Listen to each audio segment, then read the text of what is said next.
Hello everyone. Today I'll be showing how to do a quick edit using free tools. In this particular case, I'll be using Siril. If you haven't heard of Siril, it's honestly really good. I've been using it more often than not, really, um, and produces very good results. So it's truly a very good alternative. Honestly, I prefer it than Photoshop. You can achieve a lot with Photoshop, don't get me wrong. Nonetheless, not only you have to pay for it, but at the same time, it has definitely a very steep curve and is not targeted specifically for astrophotography, whereas Serial is. And there are definitely plugins and things that you can buy for Photoshop, right? That's specifically made for astrophotography. But that also means that you need to spend some money, right? And sometimes you want to save as much as possible and might as well invest that money in more gear. Um, so I'll be showing how to edit two types of pictures. The process is very similar for both of them, but I wanted to show different examples of how I will particularly approach um, those targets. And at the same time, this is not something that I develop like a new technique or anything. It's just me, the way that I process my pictures and for what it works for me. And I've been watching many hours of different kind of videos on how to edit the picture. So I think is something I've been picking up over time. So in this particular first picture that I have here, this one is one of my favorites. So the first thing that you do after you open the picture in Siril, you're presented with this interface, and all the controls are at the bottom. Some of the options here are here with image processing, some of the things that we will be using, but as well some of the tools are here. So it's divided, I guess, in two sections. On the right hand side here, we also have a command line. You can also do some types of edits or do some advanced functions with Zero using the command line. So that's definitely a possibility as well. Um, I'm not too familiar with the commands, so I'm not gonna get in details with those. Um, all right, so let's get started. So this will be something nice and easy as well. So the first thing that you would do, oh, and by the way, this picture here is with a when I had a Canon camera, and in this case I was using as well no filter. So I traveled to Bordeaux, if I'm not mistaken, I think it was Bordeaux 4 area around my house, um, and I was able to take these pictures. So the first thing that you will do after you open the picture in Zero, oh, and also you can see the version that I'm using right now at the time of recording. Uh, First thing I will do is go to auto stretch so we can see the data. Um, and this is how it looks straight out of the camera. This is just the stacked picture that this guy stacker produced. So when I saw that the first time, I was completely blown away because you can see a lot of details without even doing anything, right? So the picture has a lot of potential. And this is, if I'm not mistaken, maybe we can take a look here. So if we go here, if you go to image information and then information, sorry, not there. Image information. Where is this? Oh, sorry. There's no way to for me to tell this because this is not a fits image, so I don't have those details. But if I'm not mistaken, I think this is probably about 4 hours of data, probably less, somewhere around there. And like I said, there is no filter here, so I was shooting um, against the city dome light. This is a south target, so it was quite low on the horizon, and the glow of the city was there, but still, I was able to capture some really good details. All right, so let's get started. So the first thing that I typically do is I want to extract the background, right? I want to balance it out. And depending on the target, like this one, as you can see, is right in the Milky Way. So it's very tricky because you can hardly see any of the background. It's covered completely in stars or nebulosity or anything like that, right? So it might be a little tricky. And as well with Cyril, the RGB channel, as you can see it in here, you have the different channels, red, green, blue, and RGB. you cannot make any edits if you are on the RGB channel. You always have to go to one of the other channels individually, and then you can make those edits there. So since this is a target that has a lot of HA, so I go to the red channel. And there's definitely some data here as well for the other channels, 03, perhaps S2 in there, but it's a mix of that with the red channel, so it's hard to say, and especially I wasn't using broadband. I'm sorry, I wasn't using any type of filter, so it's hard to say specifically what wavelengths we're looking at here. And you can see definitely all three channels have some data here. And typically blue is the weakest and the noisier, but it's definitely showing up some signal in there. So let's go back here to red. So if you hold the control key on the Windows computer, I imagine that will be similar to the command key on a Mac. I zoom in with the mouse wheel. So select an area where there's no stars, no nebulosity, no nothing. So it's a patch of the sky, basically. And it doesn't have to be big. You can just use this because this will be just a reference. So then we go to image processing, color calibration, color calibration again. And then we click on this button here, use current selection, which will tell Siril to use this specific area that we have highlighted. And as well to draw this rectangle or any shape you want, actually, rectangle or square, you just left click, and drag the mouse around it. So let's do it again. I can just keep holding the mouse and drag it. And then click where it says use current selection. So it will give you the, if we're gonna call it, I guess, the coordinate on that specific picture of the area. And then we click on background actualization. And it's already done, right? How can you tell? Because the little square that we draw here disappear. So it's already finished. Depending on the area, it might be a little bit difficult, may take a little bit longer, but usually it's pretty fast. And then the only thing that you have to do is either close it here or close. If you click on apply, it will give you an error. We will go back to this later on. So you just click on close. Right, so let's take a look again on RGB. And as you can see, I already did something, right? So let's use some of these buttons here. So if you click on this one here, we'll fit the image to the screen. And for some reason, Siril to me doesn't use very well your screen size. So you always have this weird gap in here. Um, I suppose the reason is because you have this like what would be the word, like this panel here where you can see some of the commands, the results of the commands that you type, like a terminal window, I guess it will be the best way to describe it, like a terminal window. So you enter the commands here and then enter, and then you will see them here. But still, you have this weird gap here, wasted space. Anyway, so let's go back here. Let's go Control Z, or back here. You can see a little bit of the difference there. I don't know if you'll be able to tell, but it's less green when I um, after I did the background extraction. So next thing I will do, I'll go again to image processing. I will go to background extraction. Okay.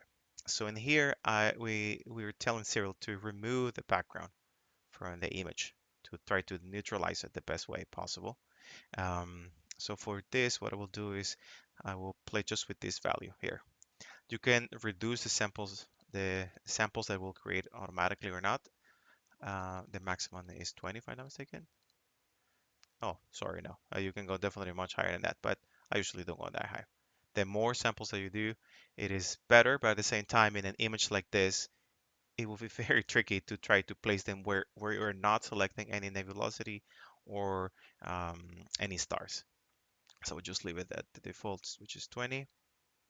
And as well, I usually don't play too much with this one. So you can definitely play depending on the image to try to extract the background better on a very difficult image, or if there's any gradients or anything like that. Um, the next thing I would do is add jitter. So if you don't use dithering when you're guiding, you definitely will like to use that.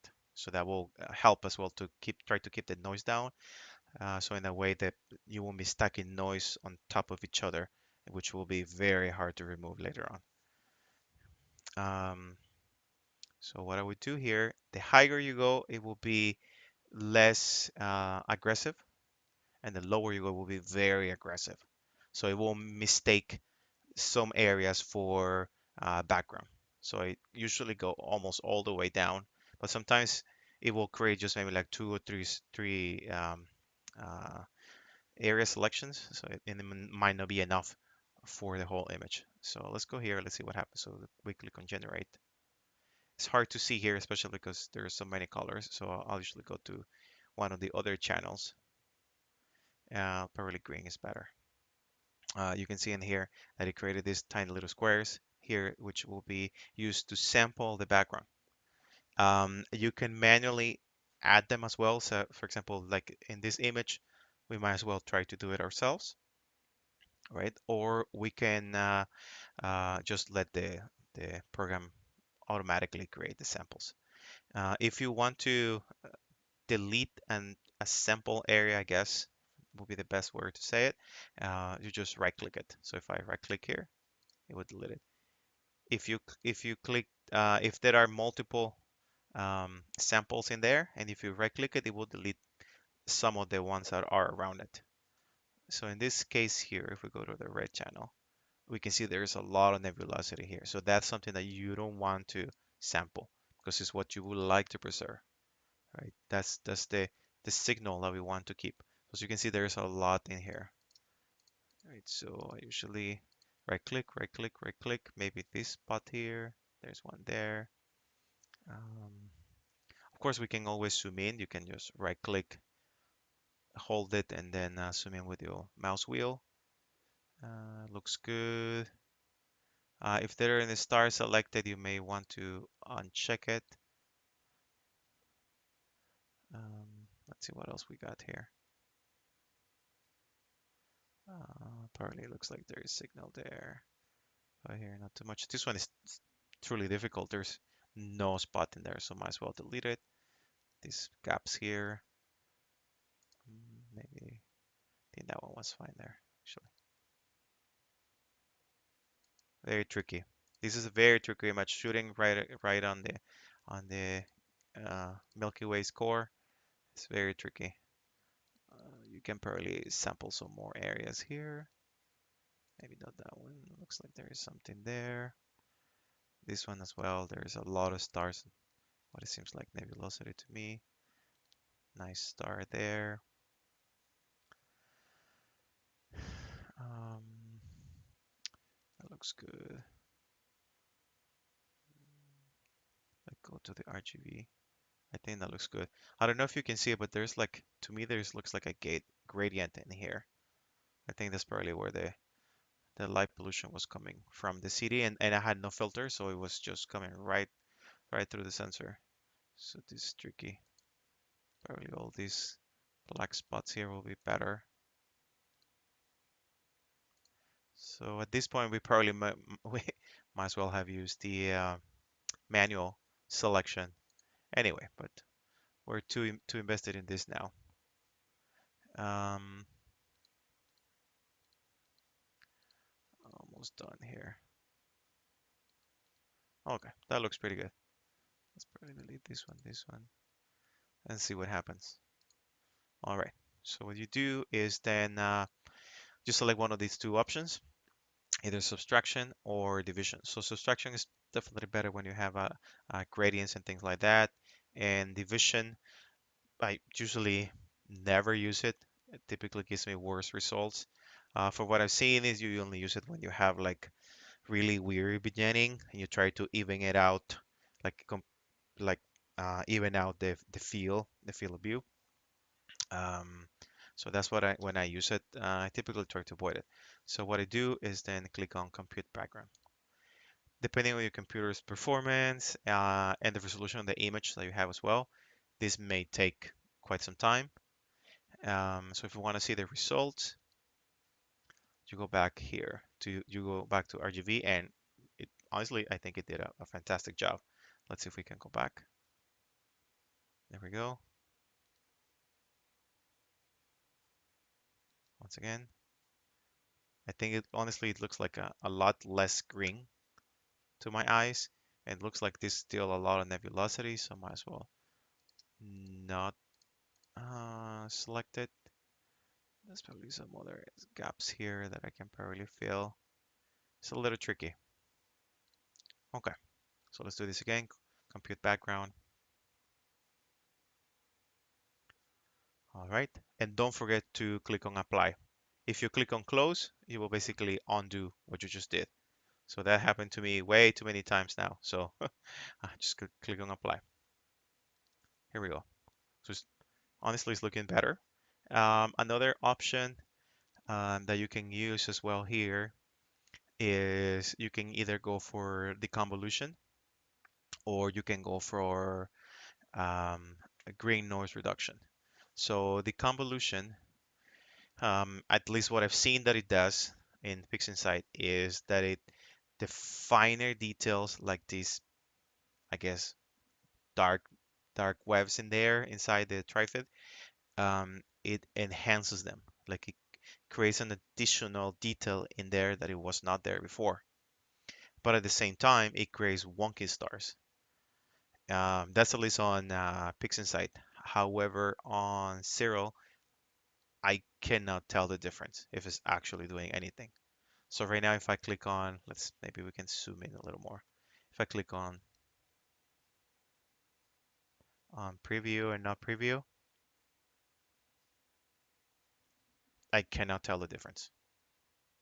Honestly, I can't. So I don't know. Maybe it's the type of picture, or maybe the software deems that is no need to apply so much to convolution because you can see there's this auto value. And if we increase this here, the number of iterations, and then go preview, it's loading there. I honestly, like I said, I cannot tell the difference. So I haven't been using the convolution.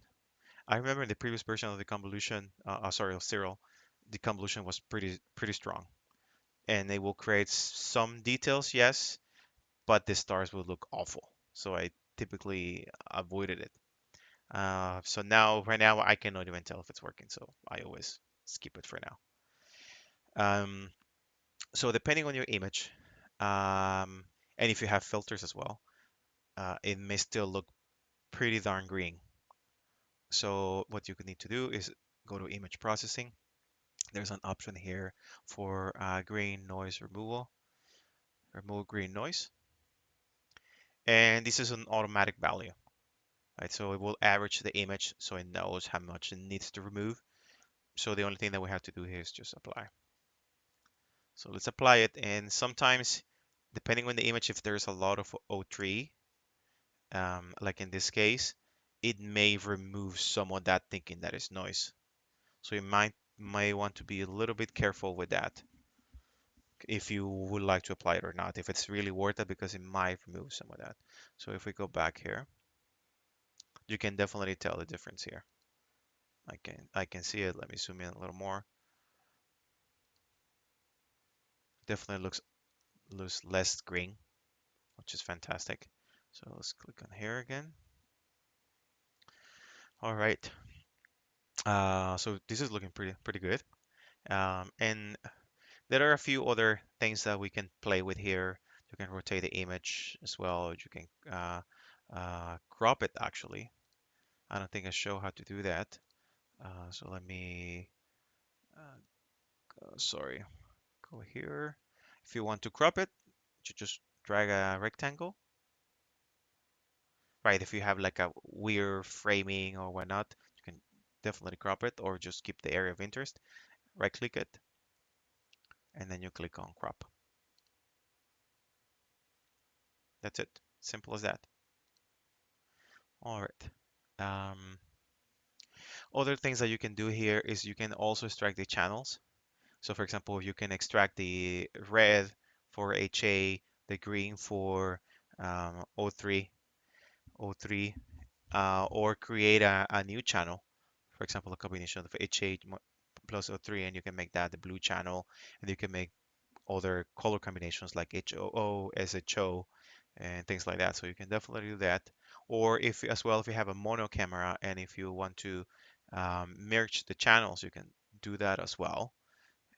There's an option here for RGB composing, and you can also add a luminance layer if you have it. So if you click in here, it will open your Windows Explorer. It will take you to give you the option so you can find the picture. But that's besides what I'm trying to show here. So we're getting pretty close to the last option. So what I do here is this a scene transformation, a scene transformation, I guess. So what you need to do in here, I need to go to, you need to select from the menu here. You need to select linear. So it will, remember we're working on a non-permanently stretch image. So it's linear right now. So what this will do, so this will pre-stretch the image automatically for you. And then as well in here, you can create a new set of the black point, right? So the background won't be like too blown out. However, you have to be careful here because you can easily go like overboard and it will look like crazy. Like for example here, yeah, it looks, I guess, okay-ish. You can see a lot of star color, but if you go too much, the colors will be permanently like that, right? And we are not seeing the histogram right now here, so we don't know if we're clipping anything on the highlights or anything like that, right? So, and also the stars will be permanently like oversaturated, and there's not much that you can do later on. So I don't usually go like this, or if you would like to do like save this edit and perhaps use like a star exterminator with Photoshop or StarNet to remove the stars, edit just the image with no stars, and then put them back together either with this Siril or with Photoshop. So I usually go like maybe like around here, not too much, right? And if I click here, you can immediately start see how the background starts to blacking out.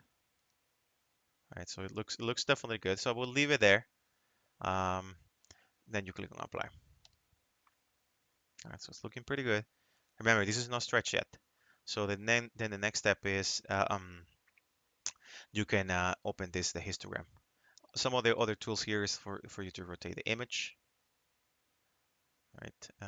For you to rotate the image, mirror, things like that. So let's go here.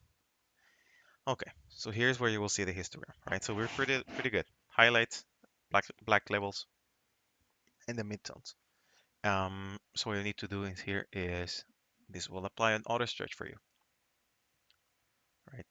And as you can see, it's completely blown out. It's too much. So what you need to do here is you need to drag this one a little bit here, the midtones, to get them a little bit closer to the blacks, right? And as you can see here as well, the background is looking better, right?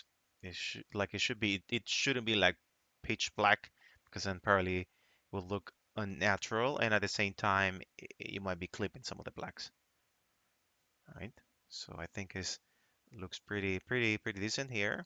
We're definitely getting there. You can move it, probably move the black point a little bit so it's not too black, right? I think that looks pretty good to me. You can definitely play here. You can move the highlights as well. You can play with this. And also what this does is it will zoom in, I guess, on the histogram so you can see with a little more detail, more granular, I guess. And then don't forget to click on apply. All right, so we're definitely getting there. It's looking pretty good. And then the last step that I typically go here is color saturation. All right, so this you can put some of this nice pop in there. I don't think this image needs it too much, but it wouldn't hurt. So in here you have these two sliders, right? So uh, the lower you go here, the background will also be affected by the amount that you apply in here. And in the higher you go, the background will be less affected, but also the colors won't be as saturated. So let me show you what I mean. So let's reset, I guess, if it doesn't want to. Anyway, so let's go here. Let's put some pop in there, right? You can see the background, it doesn't look too crazy. Um, and if I go here, you can see that it's like completely unnatural, right? And if I go all the way to the right, it balances it better, but also affects the image, right? So the data that we want to preserve. So I usually go with one, and I usually for this I just maybe just a tad, just a little bit, and it looks pretty darn good. If you we can play toggle here, definitely the reds are very punchy now, right? Maybe a little and more, just a bit,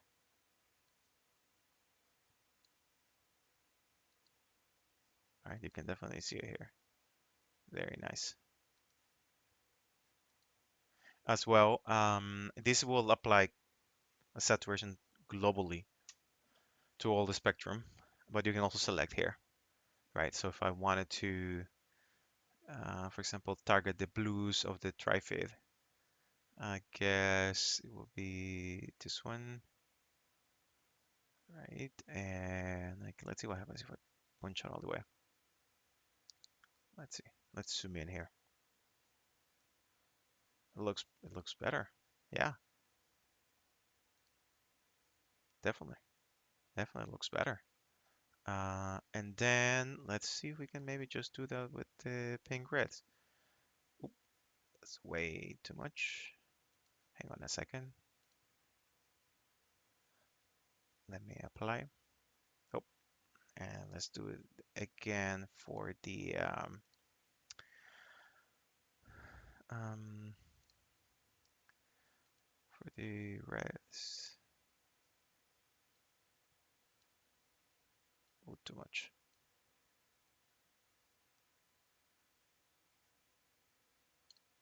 All right. All right. So that looks honestly very nice. I love it. Um, you can see now why this is one of my favorite targets, all-time favorites. Absolutely love it.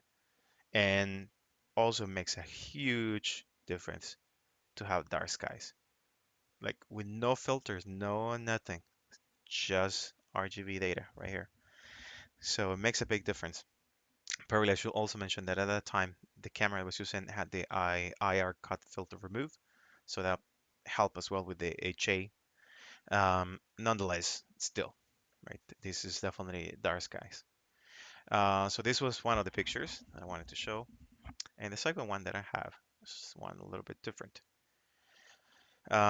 So in this one, for example, that is not taken from dark skies, it's actually from my backyard, Boreal 6.7 at this point. And the other one, I don't know if you remember, but you could clearly see something there. In here, you can barely see anything.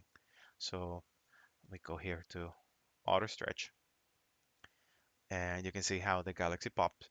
And as well, you can see my terrible framing, um, which is a shame because I wanted to preserve this star. I think it looks pretty nice. But well, what I can do, nothing that I can do now. As well, another option here to stretch is histogram. If you really want to push it to the maximum to try to see if there's actually anything in there in your data, then that's what you will do. So in any case, let's go back to auto stretch. First thing that I will do in this particular one is I will crop it, right? No doubt, crop it, probably around here, right? So we'll go right click, crop. This one, since this one it was saved on fits format, I think I may have information here. Yes, I have a fits header. As you can see, details of the camera, the telescope, and the coordinates. And you can also see the total exposure time as well in seconds. Okay, So let's close. All right. So let's take a look at the RGB. So you can see here, there's a nasty gradient in here for sure. All right, so let's get rid of that. So like we did before, first thing I'll do is color calibration. So for this, so we'll go here. In this one, you can see there's not many stars. So I will select a bigger area as a sample. Background neutralization. Okay, and then close. Let's take a look here. See if it made a difference. I believe it did. Yeah, you can definitely tell. It's a little more red now. Okay. Next thing that I will do here is do the background extraction. So as you can see, the process is very similar between one and the other, but this is probably a little bit easier because there's not many details in here. So we'll go lower here, theater, generate. Right, and as you can see here, it made a little, not a good selection here because we left this side here, probably thought maybe it was a nebulosity there. So lower this, let's generate again. Yep, still no. Okay, so this is where you will start clicking, just left clicking, and you will yourself do a manual selection of what the background is. I think this looks pretty good. You don't have to go too crazy or spend too much time in this. Nothing selected here. Maybe uncheck that one just in case. This might be like some nebulosity. There's another galaxy here, just like this one. I think there used to be another one here, probably cropped it. Anyway, so compute background. Remember, this by default is subsection, which is what we want, and then apply. I can tell right away that it made a difference. Okay, so the gradient doesn't look too crazy. Let's do, you can see here, it made honestly a very good job, right? So this is looking better. All right, so next thing that I will do, remove green noise. Let's see what it does.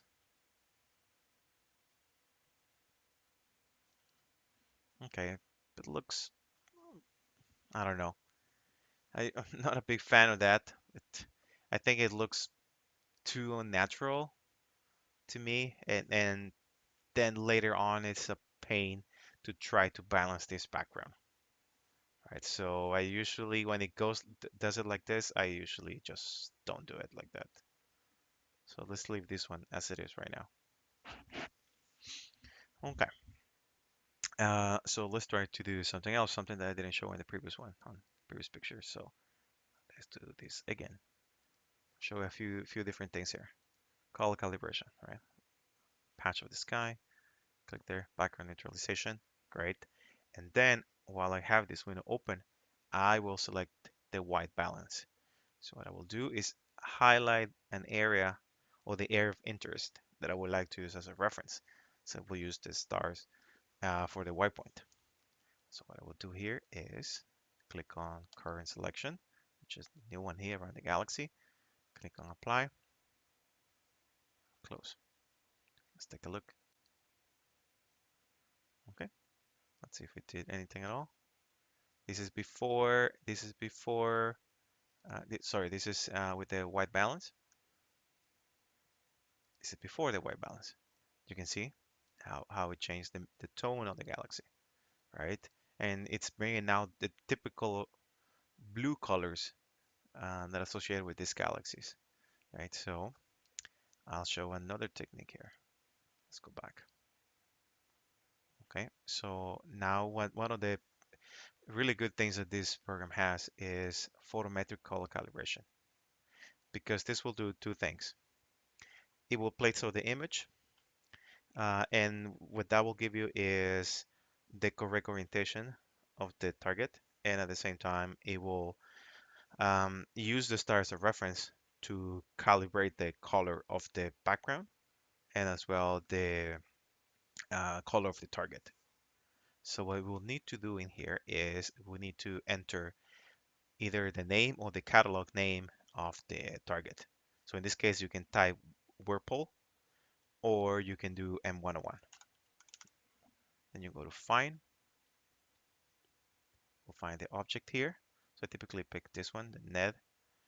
And then another tricky bit is this. What is the focal length and the pixel size? So when I was using the Trifid, I didn't have those values because they were not saved with Deep Sky Stacker. However, when because those are raw images. However, this one because are raw images as well, but save on FITS format. So those do include the focal length of the telescope, the coordinates, and the pixel size. Right. So what I will do here is I will click on OK, and you can see the little console here that I was referring not so long ago. And like you can see here, the progress bar is doing something there, I think. I, no, actually, I think I already finished. It rotated the image for me automatically.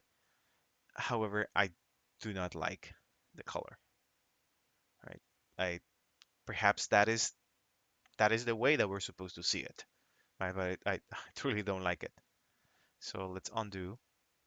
Let me try to do something else. It's too green for my taste. Let's do it again. You can see it's very green. I really don't like it. So let's go here. Let me select here. And I will select the background myself. And then let's do the plate solving again. Let's see what it did now. Oof, this is horrendous. No way. I'm definitely not going to use that. But for some other targets, it works extremely well, like unbelievably well. So it's sometimes it's hit and miss, unfortunately. Um, or maybe the grading is too strong in this one because definitely there's still the grading in there, right? So perhaps that's what the problem is. Um, and another thing is as well, if by any chance it's not able to play till the image, then you will need to enter these values here and play with them as well. Not with the pixel size, just find out the one with your the pixel size from your camera, but for the focal length. Yes, sometimes you have to go higher. So for example, for the one telescope I have is 335 millimeters, but sometimes I have to go all the way to 700 for the program, the calibration to plate solve the image. And with this one actually it works pretty well, almost spot on every time. But with the other one, for some reason, I always had to go higher.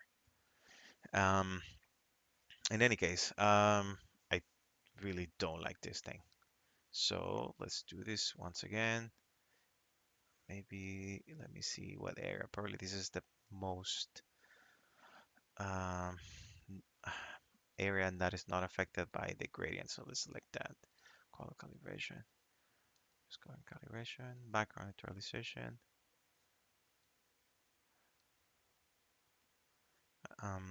As well, you can also do a manual white balance. You can play with the red, green, and blue channels. I usually use the stars. Let's close. Okay. Let's see what this does. Well, I guess it looks definitely better to my eye. It looks better. Oh, and one thing I forgot to show is this photometric color calibration has an advantage. I know somebody asked, uh, what happened here? Oh, automatic. I know somebody asked on Discord how to do annotation. So after you place of the image, you go to here, click this button here, and that will place all the image for you and show you the points of interest in there. So that's how that works. And what I will recommend here, if you say the image like this, it won't be like this. So we'll just show you the image with no overlay. So just take a screenshot. This is, I guess, the simplest way that I found to do this. You can also use other tools like ASTAP, for example. Anyway, so let's go back to what we're doing. Let's do this. Okay, so let's try one more time a background extraction. Generate. Okay, now it's sampling background better. Maybe all this part right here. Maybe deselect this because it looks like some of the points are right on the gradient. That's probably where we might be getting some reference points, like these areas here. Probably took a while. Okay, complete background. Close. Let's see. Oh, I think I think it looks a little better. All right. So next step. Let's see what the now the green noise will do. Mm, It left the, let's see. Yeah, it looks like they left the galaxy untouched, but it changed this the background like this weird color. I don't like it. So I'm just gonna leave it like that. So let's go again to the linear. Let's pre-stretch the image. Probably around there. Maybe around there. Black point as well. Which will help us, I think, to balance that background because this looks still with some issues there. Apply.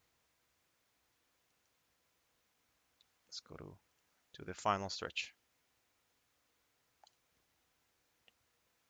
Okay.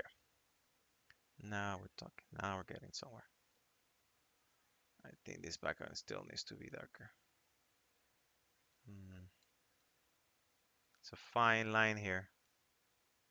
What should we do? That's too dark, no doubt. What's the point? We're missing all the details of the galaxy. Right. I think that gradient is killing me right now. Yeah, it's too much. Let's do something. Let's do this part here. One thing as well here is if you pre-stretch the image too much, you're stretching everything. Weird noises, background noise, all that. So you, like I said, you may not want to go all too crazy with this. Let's lower this and maybe the black point. Let's raise it more this time. Let's see what happens. Apply it.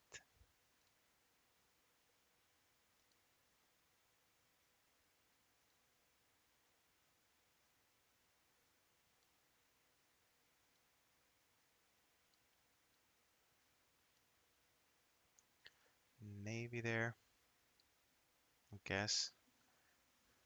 It's tricky, no doubt. You can also take a look here if by any chance you're clipping something. If this is not too clear, you can also see it here in values. Um, let's see what we can try here.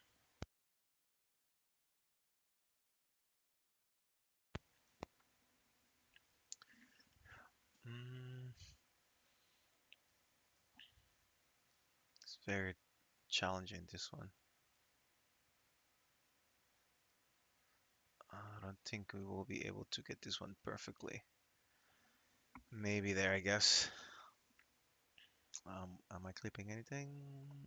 No. Let's leave it here. Close for the purpose of the tutorial. And let's do the color saturation. In this case, there's a lot of blue in here. Right, so let's see if we can punch. Put a punch on that one. Can definitely see the colors coming through there. Right, let's preview it. Yep, definitely. It's a lot of color in there. So let's apply that one. Maybe some red as well, because there's definitely some um, red in there. HA. Well, I think it's a J.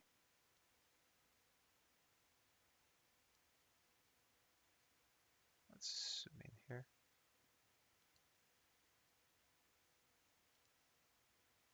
Yeah, definitely there's something in there. So let's apply that one. All right, and I don't like this too much. So see what we can do there. And let's see, maybe we can.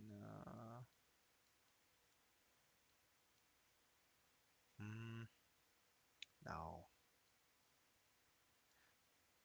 this is a very tricky one. That uh, light pollution there, the gradient is terrible. So this is where you will use some more specialized tools like gradient exterminator if you have Photoshop. I think it also has its own standalone tool, if I'm not mistaken. Um, you can also use perhaps different flats. Maybe that will help. Maybe that will help as well. So yeah, this is a very very challenging one. I'm not gonna lie. Um, let's see. Maybe there. So we'll make that weird color of the background. Maybe. And if we go here, yeah, we want to not lose the data. I don't want to clip it either. Trying to look for that dark background.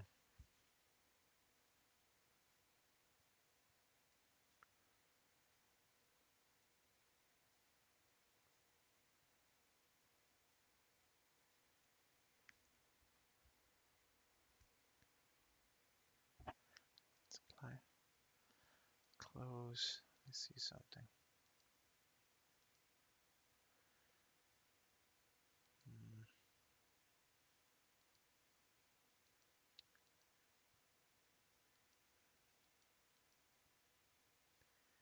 yeah.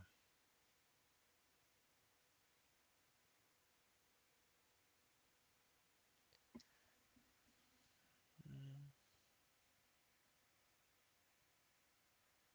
let me try something here. Let's undo all this. Let's in transformation. Yes. Color calibration. Background actualization. Okay. Let's do this. Auto stretch. There. Um,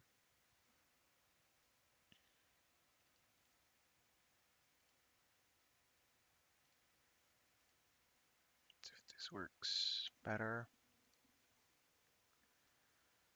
So what I did here is I inverted the image and then apply a green noise. Hopefully that can get rid of, sorry, some of this weird color.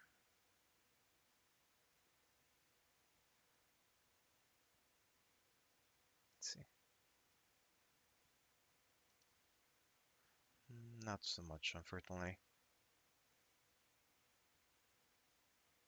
Okay, let's do again linear, just auto stretch. Let's see what we can do here. Maybe without the a scene transformation will work a little better because we're not also stretching that weird color cast that we have.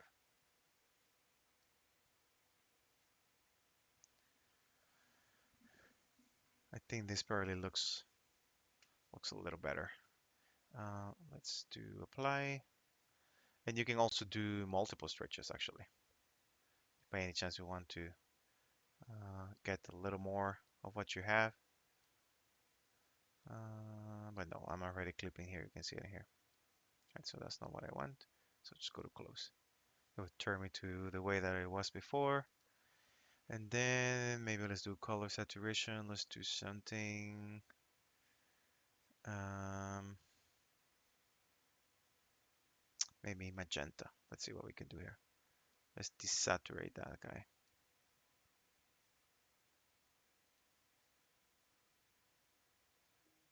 I think that looks better. I'm losing some of the color here. Um, so in this case, I would like to lower the background So the background is the one that is affected.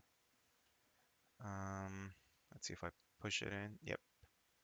Okay, so this is doing the trick here. Right. So that looks good to me. Apply. Now let's do this again. Now we're gonna do blue.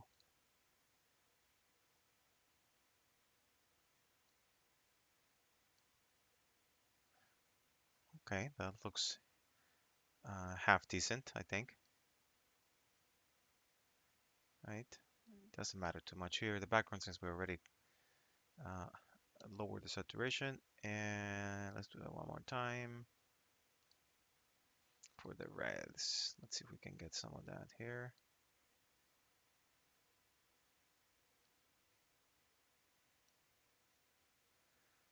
Definitely brought something back here. Maybe some greens. Um, sorry, yellows for this, for the core.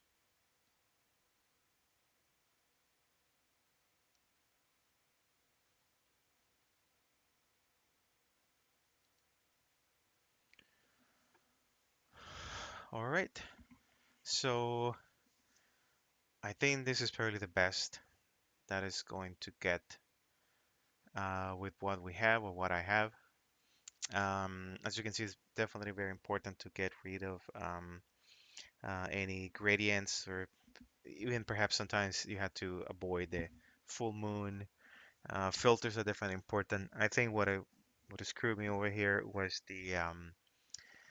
um, the filter that I was using. I wasn't too careful with the filter, and I was letting in too much light pollution because the target um, was not in a good spot. So I decided to shoot anyway. I remember it was close to full moon. So that I think that's what I'm paying for right now here. So it's definitely important to, depending on the target, what kind of filters are you going to use, if you have any, or if not,